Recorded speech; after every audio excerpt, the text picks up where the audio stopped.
I'd like to talk today about what's making you unhappy.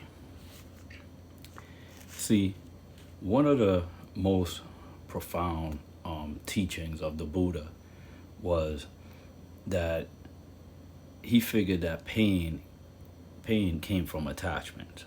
So basically, all the attachments in the world, all your attachments to basically the way you live, the way who you are, to everything that you do, your roles that you play. I've talked about roles before, and when you're attached to those things and you can't let go of them, it causes you pain and discomfort because anytime that you see those beliefs threatened, you fight, you get upset, you get sad. When someone calls you, um, let's say you consider yourself a very honest person, and someone decides to call you dishonest or question your honesty, it will make you really upset because that's something you're attached to. Like, I'm an honest person. So when someone calls you dishonest, it upsets you. That's an attachment. There's very many different levels of attachment. Um, your car, if you have a nice car, and let's just say you got BMW, and someone mistakes your car for a different brand. Like, someone's like, "Oh, that is that an Acura out there?" No, that's a BMW. No, that's an attachment. That upsets you because you're attached to that kind of car. I've seen it even on labels as far as like Adidas or Nike. If someone mentions, oh, you wearing Nikes and you happen to have an Adidas shirt or something, you're like, no, people get upset. And again, that's just another level of an attachment. Um, and in order to not be pain free, because there's no such thing. If you're human, you must feel pain at some point. Pain is part of life. And that's the reason why the Buddha was so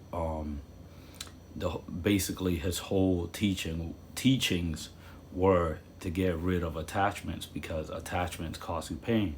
So therefore, you get rid of all attachment, you shouldn't feel any pain. um I mean, it's a philosophy. I can't say that for everybody it's true, but I know for my life it's been true that I've been able to get rid of a lot of attachments. Like, I'm not saying that I don't enjoy certain material things of this life, but at the same token, I'm not attached to them. If I can't have it, it's okay. Like, I have a cell phone, it's great, I like it, but at the same time, I could live without it.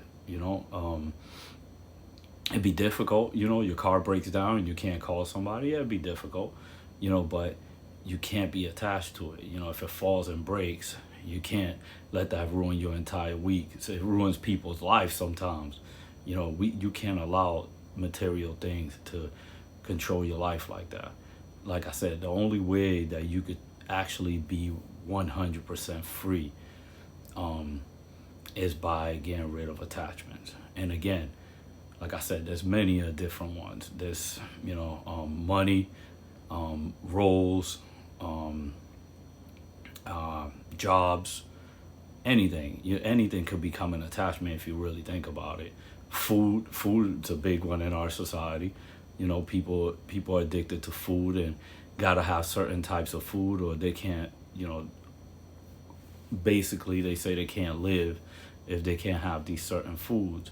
And again, it's definitely an attachment because there's people out there in the world that live with a lot less than we do in this society. And I'm from North America, and we live pretty good. Like they said, like they prophesied thousands of years ago that the common person will be living better than kings did back in them days, and this is true. With the invention of the internet, you can have you have everything at your fingertips.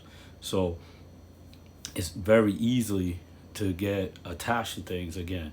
Like, again, I've seen people that are super attached to their phones. I mean, almost everybody in this society is attached to the phone.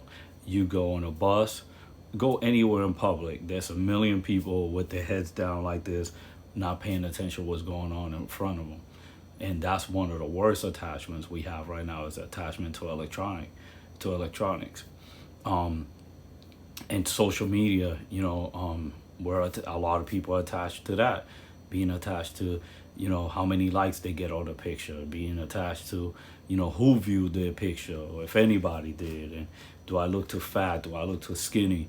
Those are all attachments, and the more of them you remove, and like I said, I haven't been able to remove every single attachment out of my life, but for the most part. And I think the biggest thing is, you got to know how to remove an attachment. That doesn't mean you can't love to do something. For example, my children, love them to death, but at the same time, I'm not attached to what outcome comes of their life. Like, I want to teach them everything that I know. I want to try to help them make the best decisions that they could possibly make for themselves. But at the end of the day, it's their decision where they take their life, or where it goes. Um, I can't I can't get in the way of that. That's their path. So, you know, again, a lot of us are hung up on what our children do, and if they have a career, if they don't have a career, instead of just guiding them and let them make their own decisions. That's not having an attachment. That's like getting rid of attachment. If you let them be who they want to be, but at the same time, that doesn't mean you can't love them. Doesn't mean you don't want to help them. It's just you're not attached to the outcome. You can't feel responsible what they do with their future. You give them the best base that you basically can. Like in a house, you want to have a wonderful base, so that's what you give them. You give them that base, and you hope that when they do leave your home, and they go out into the world, they learn good things from you, and they'll make good decisions. But in the end, they're not gonna learn from all everything you tell them. They got to go out there and experience these things, and learn. And those are the things, again, not being attached to the outcome. If you send your kid to college and they decide they don't like college and they drop out or whatever, and now you're depressed and you feel bad, you didn't do a good job because they didn't finish their college. But what if they didn't want to do that? I mean, like, look at a lot of rich and successful people haven't finished college. So you gotta you can't be attached to the outcome of everything. Yeah, and like, again, like I explained, you don't have to be. You could root for things. Like, you're watching a football game, you could root for your team, but don't be so attached to the outcome that if your team loses, it ruins your entire day. I mean, I was like that. I mean, few like 3-4 years ago, I'm a huge Steeler. I used to be a huge Steeler fan, and when they lost, man, they used to mess up my week. I was miserable during that time that my teams lost. But now, yeah, I watch the games. I don't. But if my team loses or they win, I mean, my day's gonna go on just the same as it was if I didn't watch them. And I don't. Sometimes I miss them, and it's not a big deal. Anybody that knows me knows that when I used to miss games like 4 years ago, I was a very unkind human being, unhappy human being if I missed my football games. But it's not like that no more, because of the fact that I realizing that it was just an attachment. That what the Steelers winning or losing, what's it doing for my life? Absolutely nothing. It was just, in reality, it was ruining me as a person. It would make me angry when my teams lost. I wouldn't be the best father or husband that I could be at that time.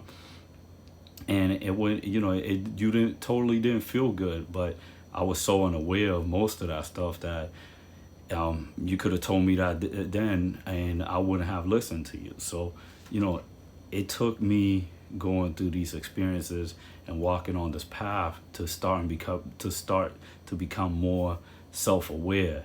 That's when I started noticing, oh man, like, some of these things, some of these attachments really got to go. I can't live my life for the outcome of certain things, and those certain things don't even benefit me. In the end of the day, that team winning or losing, it did absolutely nothing for me, except, like I said, when they lost, it will ruin my day, and other people's days, people that I love.